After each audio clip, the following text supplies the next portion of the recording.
book for a really long time, for like a really long time. I'm not even halfway through it. I'm kind of just like taking my time as I read it too, because it's a really easy read and it is what I believe in.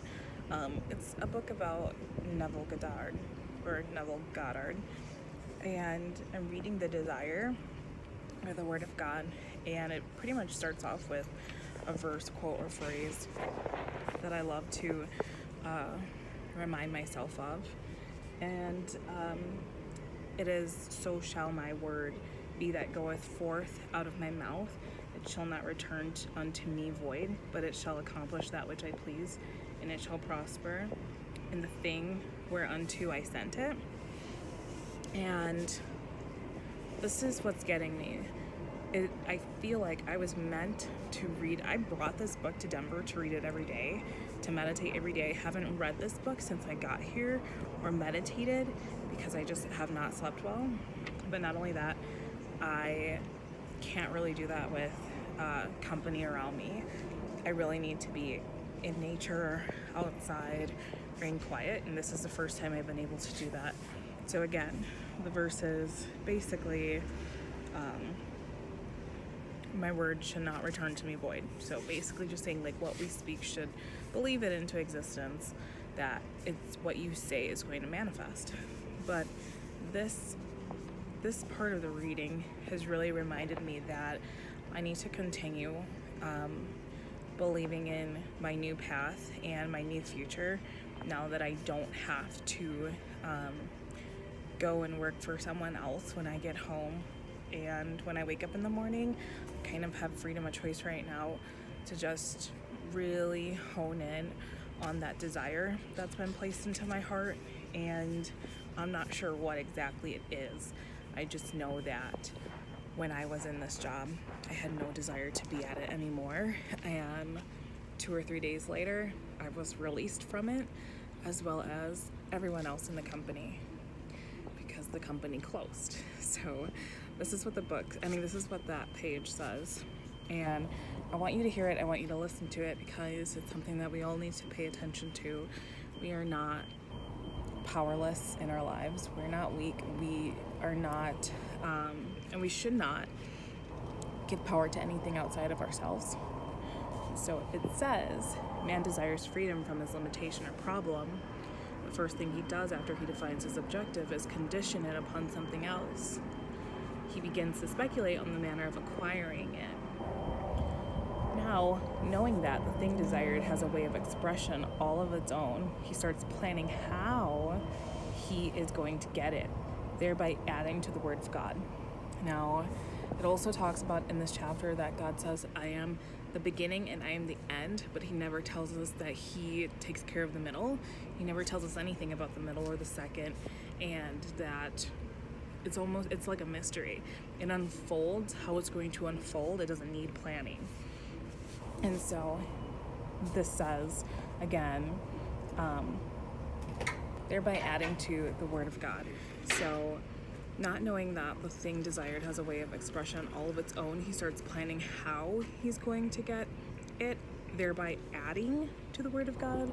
And remember that we are the embodiment of God. Like, our God is our conscious being, which means that we are the manifestors of that. So it goes on to say, if on the other hand he has no plan or conception as to fulfillment of his desire, then he compromises his desire by modifying it. He feels that if he will be satisfied with less than his basic desire, then he might have a better chance of realizing it. It's basically how we pretty much compromise on the things that we want. We have this idea and this goal in mind, or this desire in our hearts, and then when we really think about it, we sit back and we think about it, or we share our excitement to other people, we get pushback. We get that, like, are you sure? I don't know, that's kind of a really big goal, that's kind of a really big dream. And then we start to question what we really want. We start to water down what we really want, and we start to compromise, and we start to tell ourselves or plan things out of ways that we can actually acquire what we want the easiest, most logical way. It continues by saying he feels that if he will be satisfied with less than his basic desire, he might have a better chance of realizing it. In doing so, he takes from the Word of God. Individuals and nations alike are constantly violating this law of their basic desire by plotting and planning the realization of their ambitions. Basically, accept it and let it go. You don't have to know everything, just know that it will come to pass. They thereby add to the word of prophecy. Individuals and nations alike are constantly violating this law of their basic desire by plotting and planning the realization of their ambitions. They therefore add to the word of prophecy, or they compromise with their ideas, thus taking from the word of God.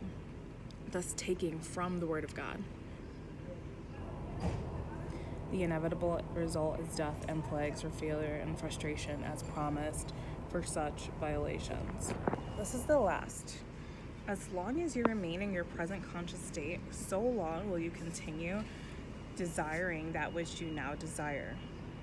As long as you remain in your present conscious state, so long will you continue desiring that which you now desire.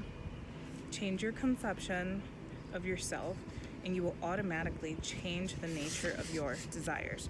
I'm taking this as to say, if you truly believe that you can only do so much in your life and get so much of what you want in your life, then you're always going to be desiring what you want in life, but you're never going to be obtaining it. So change the way that you see yourself. Change the way that you see yourself and change the belief that you have of who you are and the authority that you hold over the circumstances in your life and also in the world that you live in, and you will actually see the things that you desire manifest in your life.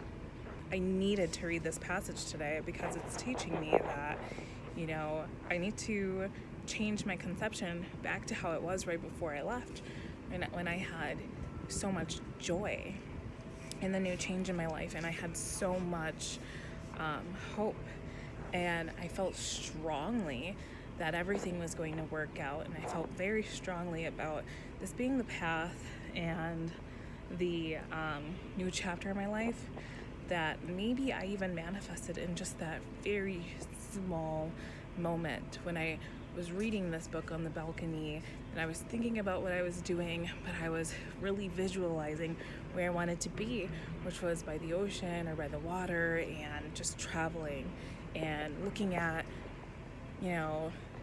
different Airbnbs and reviewing them, or traveling and checking out new cities and vlogging and talking to you guys.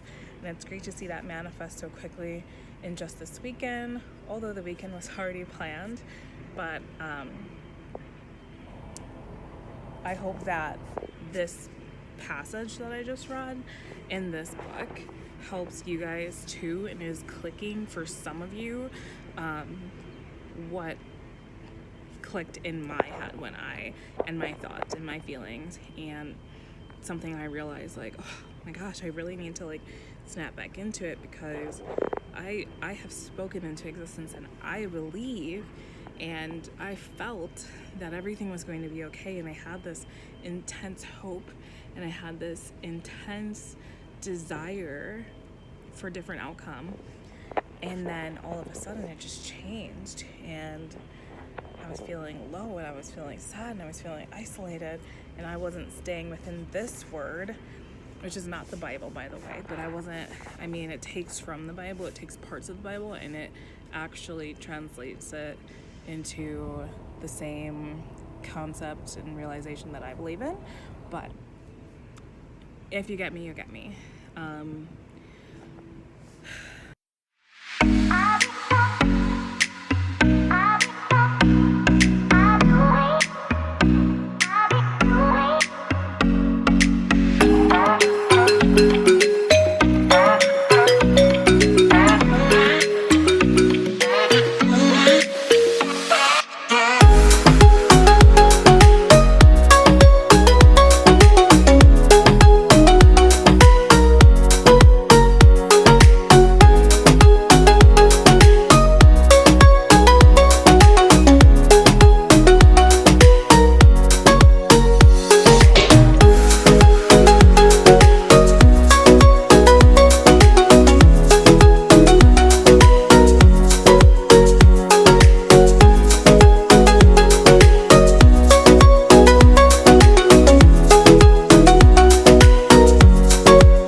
kind of like any like, well, this is actual like mall, but then there's I think this is considered the standing mall, and then on the actual street is the walking mall. So there's shops along 16th Street Mall, which means that cars are not allowed to use that street for transportation or driving or anything like that.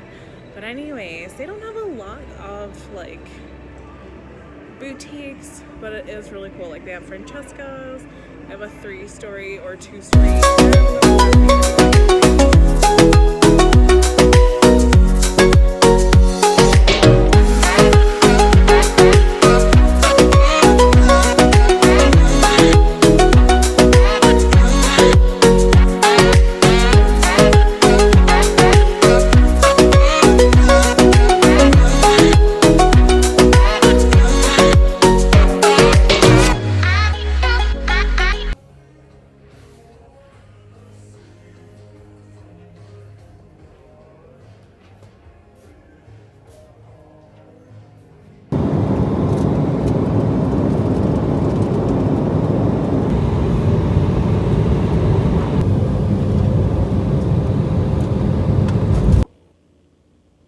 I completely forgot to end the vlog, but thank you guys for watching. I hope you enjoyed the trip to Denver. And if you have any suggestions on any other places that we didn't go to, or any other places in the States that we should travel to, leave them in the description below. Especially like for me, I think my favorite thing about the trip was probably Red Rock, or no, I definitely think it was Red Rock. It was beautiful. It was absolutely beautiful. But anyways, you guys, I'll see you in the next vlog. Thanks for watching. Bye.